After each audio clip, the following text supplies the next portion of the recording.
সালামু আলাইকুম। আমি আকমাল হোসেন রিয়াদ, আপনাদের অফিস প্রোগ্রাম ট্রেনার সামাদের সেন্টার থেকে বলছি। তো আজকের এই ভিডিওটার মূল উদ্দেশ্য হচ্ছে যে আপনাদের সামনে 26 তারিখ বা শুক্রবার দিন যে এক্সামটি হবে প্র্যাকটিক্যাল এমসিকিউ ইকিউ। তো এমসিকিউ সবাই আলহামদুলিল্লাহ আমি জানি ভালো করবেন, কিন্তু প্র্যাকটিক্যাল এক্সামের শুরুর দিকে আপনাদের ট্রেনাররা বা আপনার মেন্টররা আপনাকে একটা জিনিস বুঝিয়ে দেবে যে কিভাবে হচ্ছে আপনি আপনার কাজকে সেভ করবেন বা সংরক্ষণ করবেন, কোথায় করবেন সেটা বুঝাই দিবে আপনাকে পরীক্ষার মধ্যে। তো আমরা অনেকে তারপরেও ভুল করি। তো আমরা ওই পরীক্ষার মধ্যে Word, Excel and PowerPoint 3টি ফাইল দিয়ে কাজ করবো আর কি, বা আমাদের এক্সামটা আমরা দিব বা সাবমিট করব।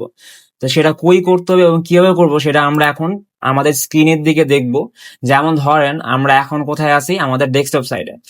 এখন আমার এখানে রেজিস্ট্রেশন নাম্বারটা বা আমার রেজিস্ট্রেশন, আমি এটা ডেমো বানিয়েছি। তো আপনাদের এটা হাতে দেওয়া হবে এক্সাম টাইম, এটা অবশ্যই নিয়ে আসবেন আপনারা প্র্যাকটিক্যাল এক্সামে, এবং অবশ্যই এমসিকিউ ইকিউ এক্সামও নিয়ে আসতে হবে। ধরেন এটা একটা এক্সাম্পল রেজিস্ট্রেশন নাম্বার, মানে রেজিস্ট্রেশন কার্ড। এখানে দেখেন আমার রেজিস্ট্রেশন নাম্বার বা রোল নাম্বার দেওয়া আছে। ধরেন এটা আমার নাম, ড্যাম স্টুডেন্ট নাম। ধরেন আমার নাম আকমাল হোসেন রিয়াদ, তো এখানে আকমাল হোসেন রিয়াদ থাকবে। আচ্ছা, তো এইখানে আমরা এই যে আমাদের এক্সামের মধ্যে টিচাররা হয়তো এভাবে বলতে পারে যে আপনার রেজিস্ট্রেশন নাম্বার, রোল নাম্বার এবং আপনার নাম দিয়ে, আর আপনার স্লট টাইম, ধরেন আপনাদের এক একজনের এরকম স্লট টাইম থাকবে যে 2টা থেকে 3টার মাঝে আপনার এক্সামটা হবে, আরেকজনের হয়তো 3টা থেকে 4টা বাজে হবে, কারো হবে 6টা থেকে 7টা, এরকম হবে। তো অবশ্যই আপনার স্লট টাইমটাও এই ফোল্ডারের মধ্যে উল্লেখ রাখতে হবে যে কোন টাইমে আপনি এক্সামটা দিয়েছেন। আচ্ছা, এবার আসি হচ্ছে যে ধরেন আমাকে মেন্টর বললো যে আমাদের স্ক্রিনের মধ্যে আমাদের ডেস্কটপ সাইডে আমাদের ফোল্ডারটা বানানোর জন্য। তো এটা তো আমরা জানি যে ডেস্কটপ সাইড, তো এখানে আমরা মাউসের রাইট বাটন প্রেস করবো এখান থেকে। যদি আমরা শুরু করি এখান থেকে, তো রাইট বাটন প্রেস করে নিউ, তারপরে আমরা ফোল্ডারে ক্লিক করব। এবার এখানে হচ্ছে আমাদের যেটা হয়তো বলতে পারে মেন্টর যে আপনার আগে নামটি লেখার জন্য, তারপরে আপনি আপনার নাম পুরো লিখবেন। অবশ্যই রেজিস্ট্রেশনে যেভাবে দেওয়া আছে ওইভাবেই নামটা লিখতে হবে, একটু ভুল করা যাবে না।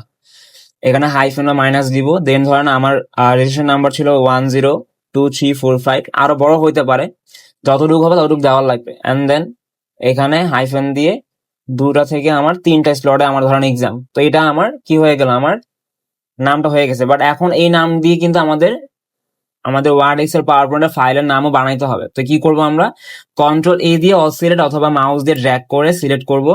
দেন কন্ট্রোল সি দিয়ে কপি করবো এই নামটাকে, কারণ আমাদের এটা পরে আরো লাগবে, এই জন্য আমি এটাকে কপি করে নিচ্ছি। এবার আমি ইন্টার দিব, সেভ, আবার ইন্টার দিব যাতে ফোল্ডারের মধ্যে চলে আসি আমরা। এবার এখানে হচ্ছে আমরা ওয়ার্ড, এক্সেল এন্ড পাওয়ার পয়েন্টের ফাইলগুলো বানাবো যার মধ্যে আমরা এক্সামটা দিব।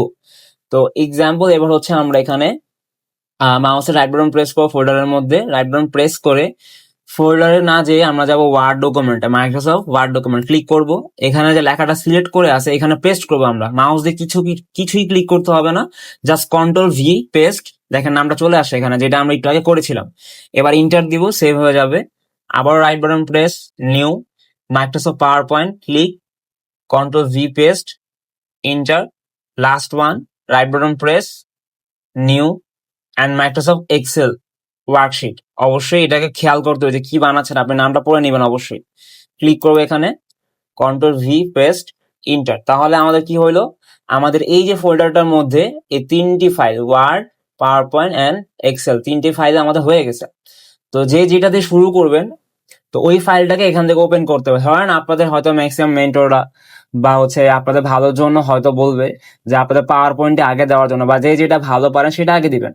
ধরেন যে এক্সাম্পল আমি পাওয়ার পয়েন্ট আগে দিবেন, তো আমি ডাবল ক্লিক করে এখান থেকে ওপেন করবো ফাইলটিকে।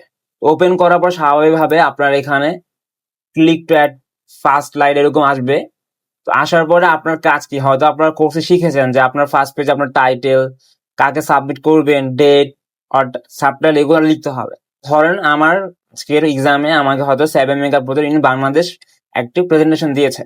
তো আমি কি করব, ধরেন আমি লেখা শুরু করলাম 7 মেগা প্রজেক্ট ইন বাংলাদেশ, এটা আমার মেন টাইটেল। সো এটা আমি লিখলাম। এবার ধরেন হচ্ছে এক্সাম্পল, প্রিপেয়ার বাই লেখাটা লিখা লাগে, কারণ এটা আমাদের একটা প্রেজেন্টেশনের অংশ। এটা না লিখলে আপনার মার্কসও কাটা যাবে এবং এটা আসলে রুলস এর বাইরে চলে যায় আপনার প্রেজেন্টেশনে। এটা অবশ্যই তাহলে প্রিপেয়ার বাই, এক্সাম্পল আমার নাম আকমাল হোসেন রিয়াদ। এন্ড আপনার এমন হতে পারে যে আপনার সোর্স ফাইলের মধ্যে বা আপনাকে বলা হলো, বা আপনাদের এমনও হতে পারে যে ডেট দিতে দেওয়া লাগতে পারে এখানে। তো ডেট লাগলে ডেট এখানে নিচের দিকে আমরা একটা কর্নার দিয়ে দিব, ধরেন ইন্টার। আমরা রাইট এলিমেন্টে গিয়ে এখানে ধরেন এক্সাম্পল ডেট লিখবো। আমি যে সব বড় হাতে লিখতেছি আপনারা যে লিখতে হবে এরকম না, আপনার স্টাইল অনুযায়ী আপনি বড় হাতে ছোট হাতে যেভাবে হোক লিখতে পারবেন। তো ডেট এক্সাম্পল, আজকে তো হচ্ছে এক্সাম্পল 20 তারিখ, তো আমি এখানে 20 সেপ্টেম্বর 2025। তো ডেটার অংশটা বেশি বড় হয়ে গেছে, আমি এটাকে এখান থেকে ছোট করে দিচ্ছি। তো এরকম করে আপনার এক্সাম্পল আপনাদের প্রেজেন্টেশনে শুরু করবেন।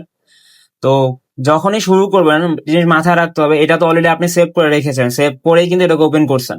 তো আপনার প্রতি স্লাইডের মধ্যে 2 থেকে 1 মিনিট পর পর আমরা এখানে উপরের দিকে একটা সেভ অপশন দেওয়া আছে, এখানে ক্লিক করব, অথবা কিবোর্ড থেকে কন্ট্রোল এস প্রেস করবো, যাতে আমার কাজ যতটুকু পর্যন্ত করেছি ততটুকু পর্যন্ত সেভ থাকে। সেটা শুধু পাওয়ার পয়েন্টটা না, পাওয়ার পয়েন্ট, এক্সেল এবং ওয়ার্ড তিনটার মধ্যেই কাজ করার সময় প্রতি 1 থেকে 2 মিনিট পর পর আপনাকে অবশ্যই কাজটিকে কন্ট্রোল এস দিয়ে বা এখানে ক্লিক করে সেভ করতে হবে। যখন আপনার পাওয়ার পয়েন্ট শেষ হয়ে যাবে আপনি ক্লোজ করে দিবেন।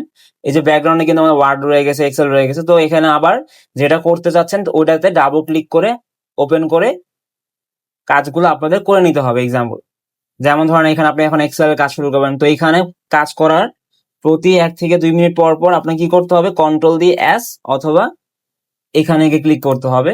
এই সেভ অপশনটাতে শর্টকাটটাতে ক্লিক করলেও আমার এই কাজটা সেভ হয়ে যাবে যতটুকু পর্যন্ত আমি করেছি। আচ্ছা, আজকে তাহলে আমাদের এই পর্যন্তই। আমাদের ভিডিওটির মূল উদ্দেশ্য ছিল যে কিভাবে আপনাদের পরীক্ষার ভিতরে ফাইলগুলো কিভাবে সংরক্ষণ করবে এবং কিভাবে সাবমিট করবে। তো আশা করি আপনারা ভালো মতো বুঝতে পেরেছেন। তো দোয়া রইল সবাই ভালো মতো পরীক্ষা অংশগ্রহণ করে ভালো মতো প্র্যাকটিক্যাল এবং এমসিকিউ এক্সাম গুলাতে বা ভাইভাতে ভালো মতো দেওয়ার চেষ্টা করবেন আর কি। আসসালামু আলাইকুম।